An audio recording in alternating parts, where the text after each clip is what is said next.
Hi, welcome to the Winners Find a Way show and podcast with your host, Trent M. Clark, three-time World Series coach, CEO of Leadershipity, serial entrepreneur, having started 12 companies, coach to the 1%, and an international speaker. This show is going to be your go-to podcast for facing adversity, being inspired, and overcoming obstacles, all from the best in the world, business, sports, and leadership. Hate the crappy ingredients in many beverages and energy drinks? Rebellious Infusions are the go-to functional beverage. They have 5 or fewer plant-based organic ingredients, no sugar, no calories, loaded with antioxidants to boost your immune system, and L-theanine for brain health. Rebellious Infusions are available at drinkrebellious.com. Rethink your drink. For 10% off of your next purchase, use the code 99999.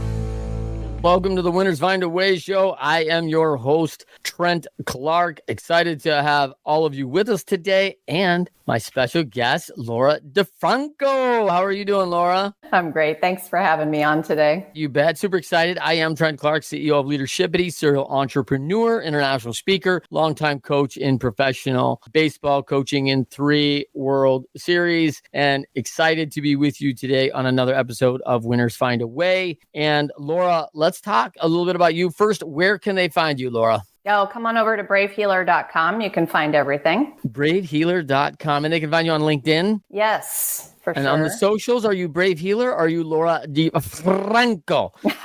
You can come on over to Facebook and find me on Brave Healer by Laura, Instagram, Brave Healer Productions. Just type Brave Healer and I'll come up. There you go. Boom. Love it. All right. Just find Brave Healer. You're there. You got it. So, Laura, you're a San Francisco native, born and raised, and came out ultimately after physical therapy school to hit the East Coast, overrun Bethesda, Maryland, living in the DC area. You are a brave woman. You must be a brave healer because if you want to be in DC, it feels rough out there right now. But wow, you are the CEO of Brave Healer Productions, a mother of 2, both a boy and a girl, college age, and one just finishing up, and one got a couple more years left there out at the University of Maryland, a couple terrapins. And so Brave Healer Productions, you've got quite an operation there. After a long career in PT, you pivot to the publishing world of healing. To walk us through that transition. I had written throughout my whole life, though. So I wasn't a newbie to writing or publishing. I had been doing that since I was a teenager, actually. In physical therapy, it was always about like the book I was going to write to help people heal, mind, body, soul. And I didn't really write it for a really long time, but I did start publishing my own work in 2012. And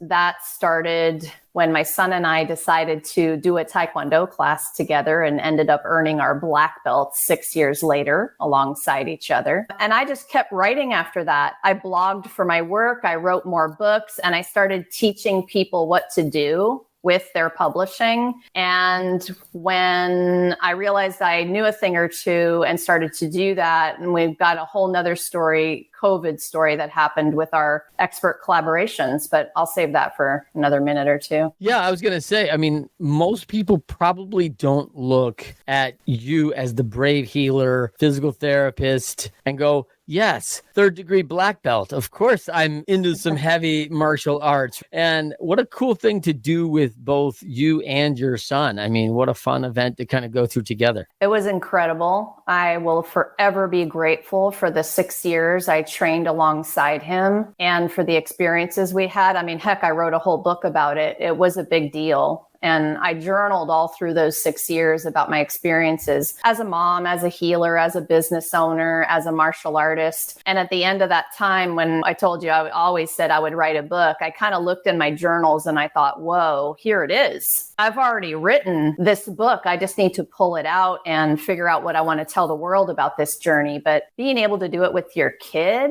that was a gift. A big gift. It was profound. Yeah. And I mean, you enjoyed physical therapy, healing, helping people. That was a passion for you coming out of school. And anyone who goes to physical therapy school knows this is like a 7-8 year journey to start working. And so, whoa, you must really love school. And so the education, and you're committed to this for a long time, but, talk to me about what comes to mind to you when I say healer. and what that means. And tell me why you find more purpose today than even your physical therapy work. I did love school, by the way. I'm a total anatomy geek. You can talk body parts with me any day and I will geek out on that. Healers don't like to call themselves healers, just in terms of that part of your question. Authentic healers know they don't fix people. They know that they facilitate a process. And so we are good teachers. We are good facilitators. I'm a healer because I can help you connect with your own awareness and your own magic and your own inner wisdom, right? And so when I married what I did in the healing realm with what I was doing in the writing realm, I started to light more than I ever did in that career. And you're right, I loved what I did. I would tell people every day, I love what I do. I love helping people. But now I brought this writing stuff, which I loved, and this teaching people about themselves and how to heal themselves. And I brought it together and I thought, whoa, okay, it only took me, I won't tell you how many years to figure out my true purpose in the world. But seriously, I've never been more inside of my purpose with the mesh up of these things together. So I like to help my professional colleagues share their messages in a way that you get it, right? Because we're in the holistic realm. We're in the alternative realm. We want people to understand what's possible. And sometimes I feel like I'm a translator for some of that alternative language. There's more scientific research out there. I love the idea of facilitating, right? As a longtime coach, I never thought, maybe that's my next book, is facilitating greatness, right? I was always called a dream maker because people in pro sports, like we're dreaming about being a pro athlete since we're like little kids, right? And we run around our backyard and we're like, hey, here it is, 4th down and 4 from the 4-yard line. And Clark goes in for the touchdown, Super Bowl win, right? And we're just reenacting this chance to be in that kind of stage. It was a real paradigm shift for me when my first time I went to the World Series, I was 25 years old, and I'm sitting and living in the dream. I'm actually watching it play out for 50 young men, and maybe not so young, and we were just like watching it play out. Like, this is what you've always been dreaming about. And there's so few people, I find, Laura, who actually get to live the dream, right? And really jump into it. And yet there's a lot of people that, hey, my dream is to study science at a major university. My dream is to raise these 3 children. And my dream is to do this. And that is their dream, and they are doing it. So I don't want to say it never happens, but I feel like it's more rare than ever. And I've never thought of myself as a healer. I can't do anything for anybody, right? Like, they got to go do it.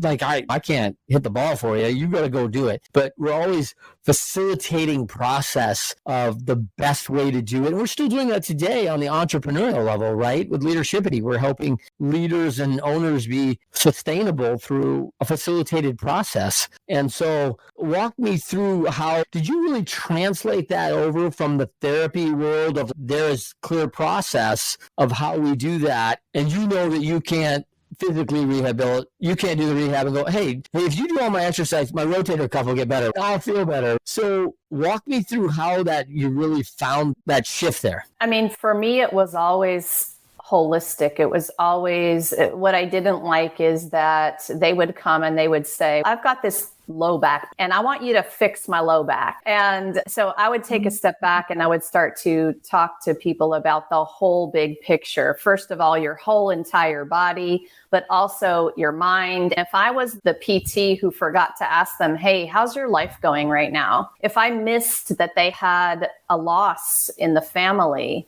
or a job shift, or one of the million things that can happen in your life, and I didn't really know about the stress or the anxiety or the fear or the stuff that was coming up, I, as a practitioner, was missing a big part of the boat. And that you're talking about athletes too, because as a coach, if you don't know the athlete, if all you're ever doing is saying, hey, let's be better physically, and you're not talking about the mental aspect, you don't know what's going on in their life. It's the same exact picture here. So to be the best coach, you have to be holistic. You have to know the big picture of the people that you're working with. And so now in publishing, same thing. Like, I want to be a publisher who is known for the fact that the foundation of what we do is, I know this is a healing journey for you to write your story, maybe for the first time ever, and then hit publish and know that somebody more than your mom and your BFF are going to read it.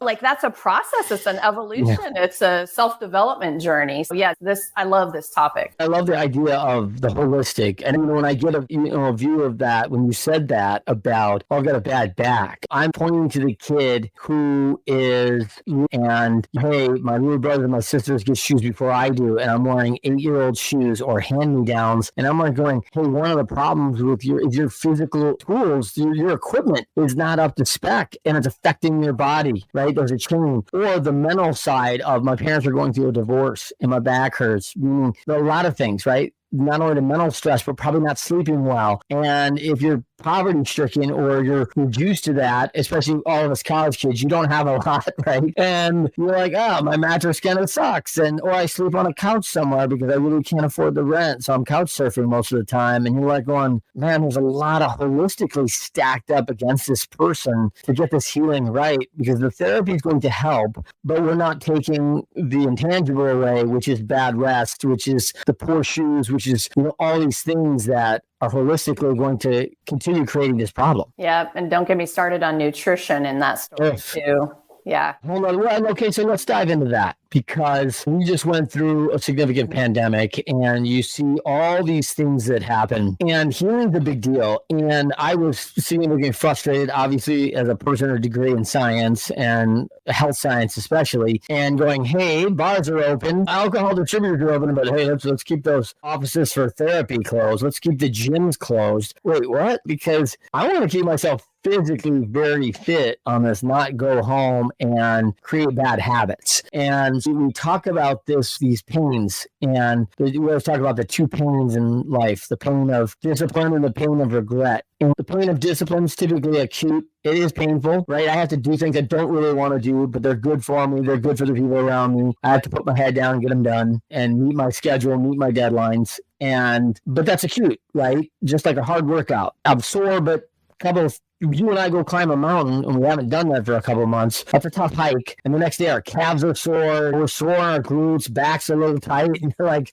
man, that was a good workout. We know we did something good for ourselves. It hurts a little bit. And in 3 days, we're going to be fine. But this regret pain is chronic. It just doesn't go away, and it feeds addiction, because substances take our pain away for a short time, right? And my assumption is like addiction is on a major rise after a pandemic where people got locked down and they're doing stuff. I heard a funny meme saying, hey, my monthly alcohol budget I just spent this week. That was a funny meme during COVID. Hold on, someone better get an eye on this person, because these are pretty bad habits. And so we can start this cycle pretty easily, and we're not being around socially who the people who lift us up, who create that value for us in our lives. Walk me through what you found, because the healer world is now and are clamoring for therapy. They want to get in and get regular about taking better care of themselves, mentally and physically, and more mentally. You're breaking up a little bit there, so I think I got you though. Listen, people are exhausted. They're broken down. They're worn down over the last 3 years. If you pile on what they had already before COVID happened,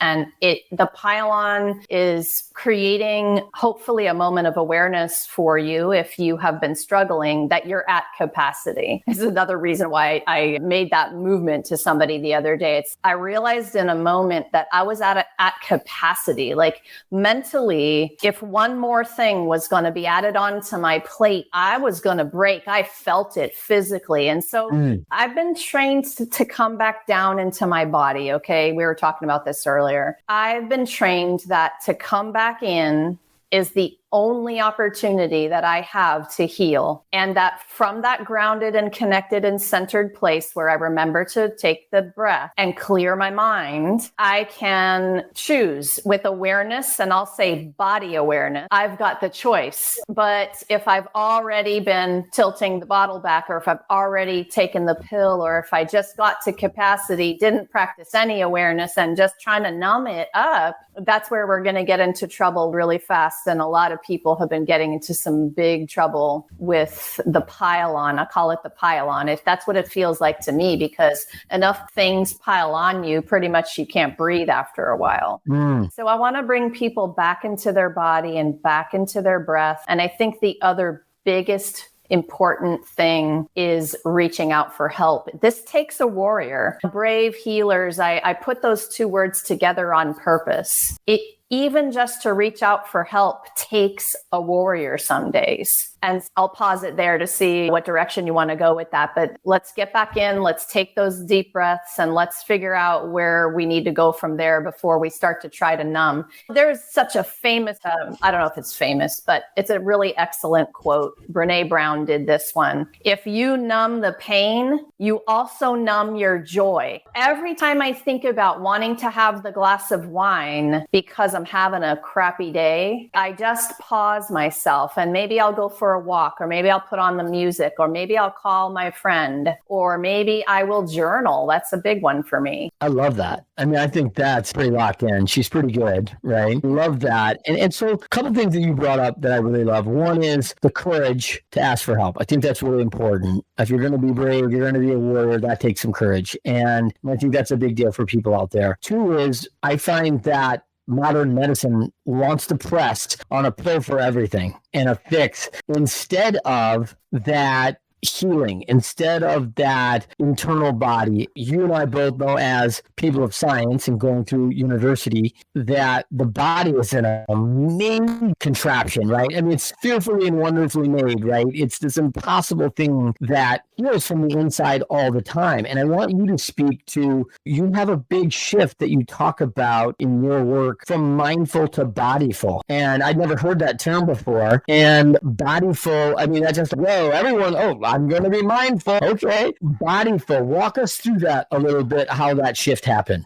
That's a little bit what I'm saying in terms of body awareness, but I don't want my mind to be any more full than it already is. And most leaders in the world are overthinkers. They are thinkers. They're creative thinkers. They're amazing, but they kind of forgot that there's anything below here. And we walk around with the thoughts, and we walk around up here, literally up here all day long. And to be giving yourself permission to feel means that you have to drop down. You have to notice how your core feels. You have to notice the breath coming into your body and back out. You have to notice that you feel anything, because if it's only the thoughts you're observing, you kind of forgot a big piece. So that's the anchor for me. I want to come back in. I want to ground there. I want that place to be the place I show up in the world from, because I can feel and see and sense and respond so much better from that place than I can if I just stay up here in this overthinking mind that's making every little thing mean extra stuff. And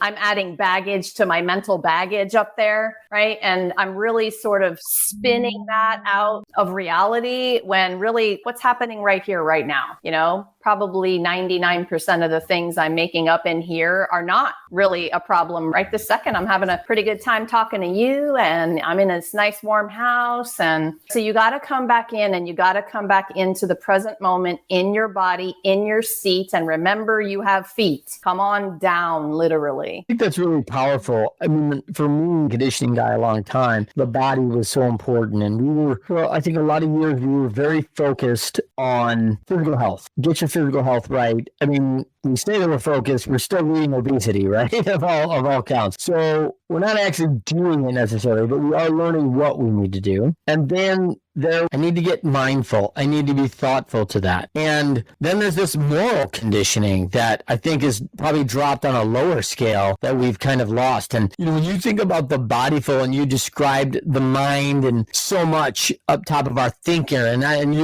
I could never be named as an overthinker. I could never be me. When I thought about that, I was probably 12 or 15 years old, in that range. And I remember seeing something in a Time magazine of how the human body will adapt over time. And it was these little bodies and these big heads, because we're going to be so intelligent. We're going to have all this knowledge. It was like a depiction of how we'll morph over our timeline. And I just thought it was so funny. We're going to be, you look like little aliens, right? Because it was a huge mind massive heads, like this tiny little body. And and I thought that was really happening. And you now know how tied those two are, right? The heart and mind are tied together, and you got to take care of one with both. And the heart leads the way, which is central to the body, right? It starts everything in the body from the blood system on up. So I want to talk a little bit about, when we talk on the show, we talk about winners when showing data that they're losing, find a way to win. You've been through a significant challenge with a daughter who was abused. There was charges involved and putting that person in jail behind that. And man, there's just a lot going on there from a physical, mental, moral health standpoint, holistically. And you've talked about it before in your writings and your work of the ninja mindset maneuver, the moves, right? Talk to me about how that has been holistic, applied in these real challenges that you face. Yeah, the ninja moves of mindset, I like to call them that. I'll back up for a minute and give you a piece of anatomy that I think is really important, even for the mindset talk. But you've got a connective tissue system inside of you that is 3-dimensional from head to toe. It's your fascial system. And as a myofascial expert, myofascial release practitioner, my healer friends will be nodding their heads when they hear me say this piece.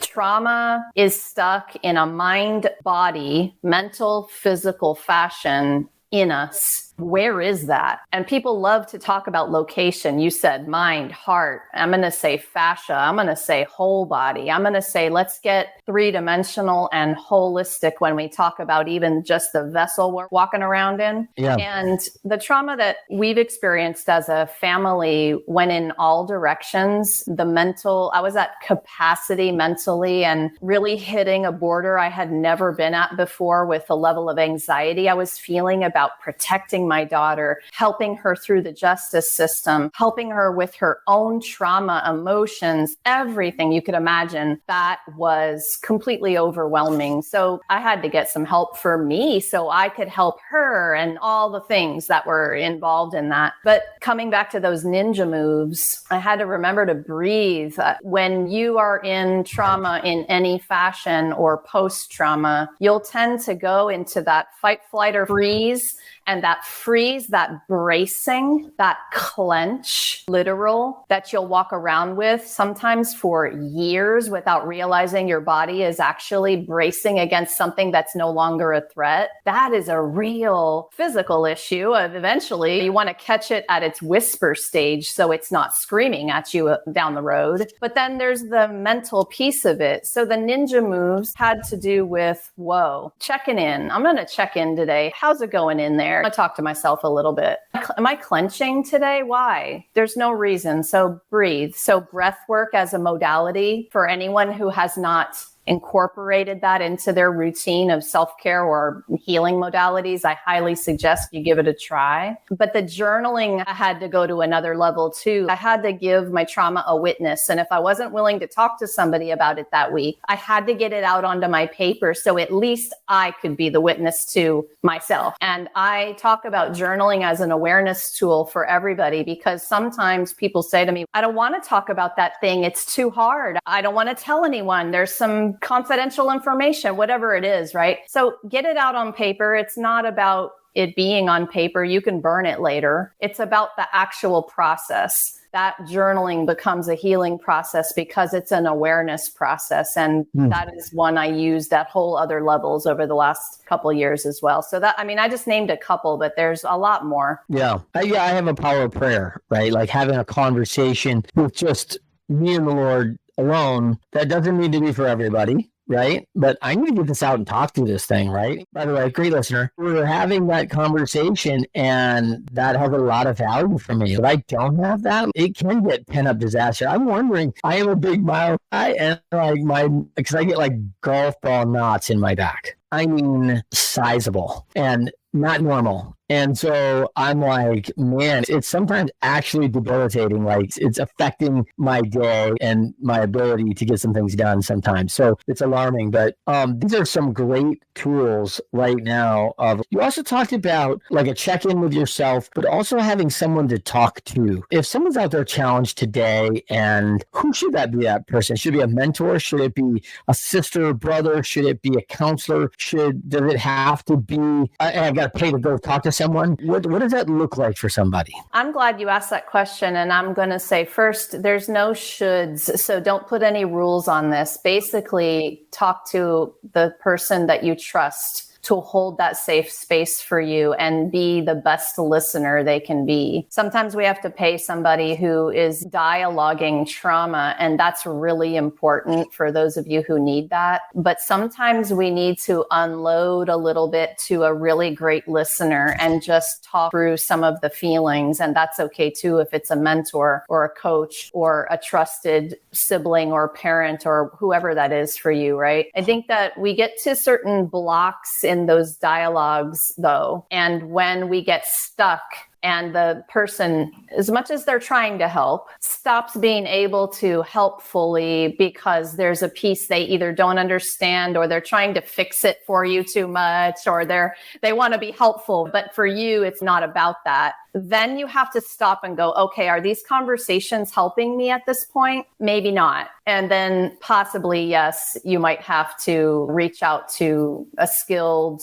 therapist, counselor, social worker. There's so many people who are out there ready and willing to help you. Trauma-informed coaches, therapists are fantastic. And it's not just about talk therapy anymore. EMDR, modality I will start to shout from the rooftops, when you can get the nervous system to come down a notch and you can heal past trauma moments from your life with the guide of a skilled practitioner who can take you through those steps, right? And I really could go on and on because now my community is full of holistic practitioners who really are helping you understand what's possible with these different kinds of modalities. Not all of them are talk only. And that's what I want people to know is I would love for you to get the help that's integrated. Yeah, I think that's really good. And I also say that people out there that are hurting, I mean, I'll tell you one of the things that we were challenged with. We needed really somebody for one of our children. And I think this was like November 1st.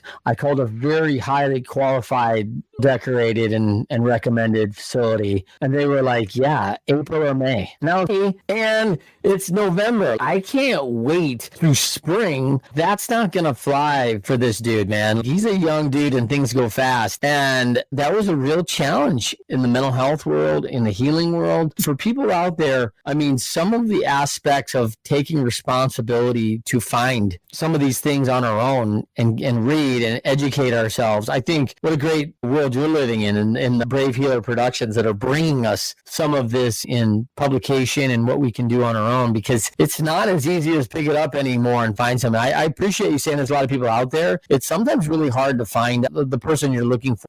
Have you seen that? Yeah, we had the same issue with one of our kiddos where it took a really long time to find somebody. And I'm somebody who knows how to find somebody. I was asking questions, I was interviewing, and sometimes I will just help people by saying, hey, do you want to have a chat about what the right questions are to ask? Because sometimes you go out there as an advocate, especially as a parent, and you're not even sure how to find the right kind of person. But also it takes time and effort, and you got to be on the phone and you have to interview these people and you have to know where to look and you have to keep asking. So don't give up, keep asking, because they are out there. And our community is 1,000 healers strong at this point. They're all over the place, but you do have to know the right questions to ask. You have to understand the problem a little bit to have that conversation. But even then, and even my therapist friends will say to you, you do have to find the right match too. Yeah. And you can talk to someone and it might not work out. And great therapists issues and there's no pressure. And they will say, hey, I'll refer you to a colleague or whatever. It's a referral world in terms of these services. So keep asking for referrals and then get with people who can talk to you about the right questions to ask. That's awesome. All right, Laura Di Franco. Laura, tell them where they can find you again.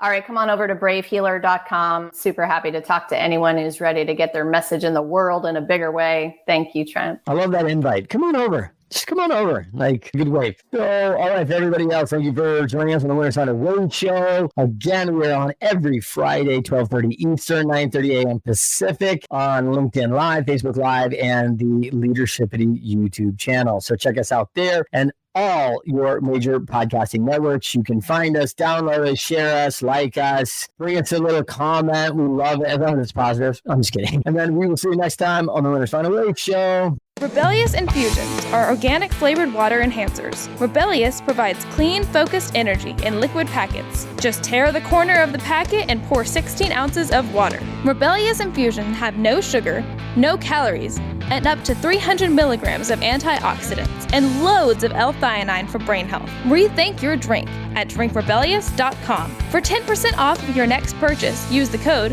99999. Do you want to be our next guest? Or do you have inspiring stories to share? Or do you love to inspire, support, and empower thought leaders? Feel free to send Trent a direct message on Instagram or Facebook at Leadershipity.